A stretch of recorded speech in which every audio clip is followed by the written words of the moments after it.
CH-47 crew from the California Army National Guard's Company B, 1st Battalion, 126 Aviation Regiment out of Stockton, California, provided United States Marines airlift to a remote training site at the Marine Corps Mountain Warfare Training Center located near Pickle Meadows, California. We got an AMR, air mission request from the Marine Corps to support their Mountain Warfare Training Center. They needed help doing Accio huddles and tactical insertions, that sort of thing.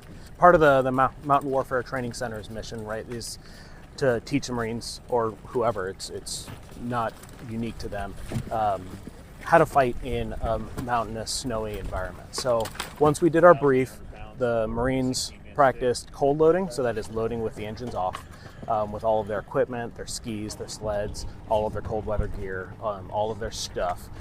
Packed them all into the aircraft, and then all of them got off of the aircraft as quickly as possible, just kind of get that muscle memory. And once they were cold load complete, they felt like they had a handle on that.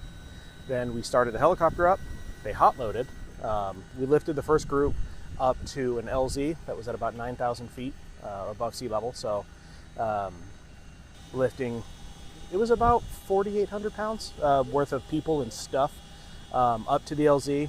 We did the insertion in the snow. They jumped off and went into what's called an Accio huddle. So they put all their gear in the middle, and all the guys and gals jumped on top of the gear to hold it down and to protect themselves from the rotor wash. They did all this about 15 feet from the aircraft, so they were still underneath the rotor disc. We took off, blasted them with the rotor wash, and then went and got the next group. And then did the same thing with the next group. The first group set up in Accio huddles like they had been. We landed right next to them, again with them under the rotor disc. Then the first group got off.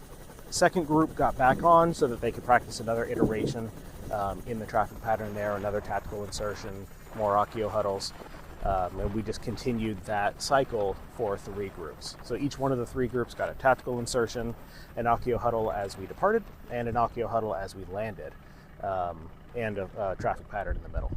The aircrew also gained valuable experience that applies to one of their critical state missions, search and rescue. There's a couple of things that you have to consider landing in snow, particularly when you're landing in snow with a group of 20 people underneath your rotor disc, right? So we have to come in to a specific location. I think by the last time we landed there, you could see all the wheel marks, and we hadn't moved more than 4 feet from the first point that we landed at. We were within a 4-foot circle every single time. And that was really based on where the Accio huddles were. Plus, it's good to get the practice landing in deep snow. One of our core missions here is search and rescue above 10,000 feet. None of the smaller helicopters can really get up there. At that altitude, we're likely going to run into hard snowpack, different types of LZs that we're not used to training down here in the valley. So it gives us that skill set to go up high, have the reduced performance, have the snow to deal with, potentially have whiteout conditions into an LZ we've never seen before, working with people we don't typically work with. And all of that experience is going to help us when it comes time to pull somebody off of one of the mountains in Northern California. So getting all of that experience in now when no one's life is on the line would definitely help us when somebody is depending on us to survive.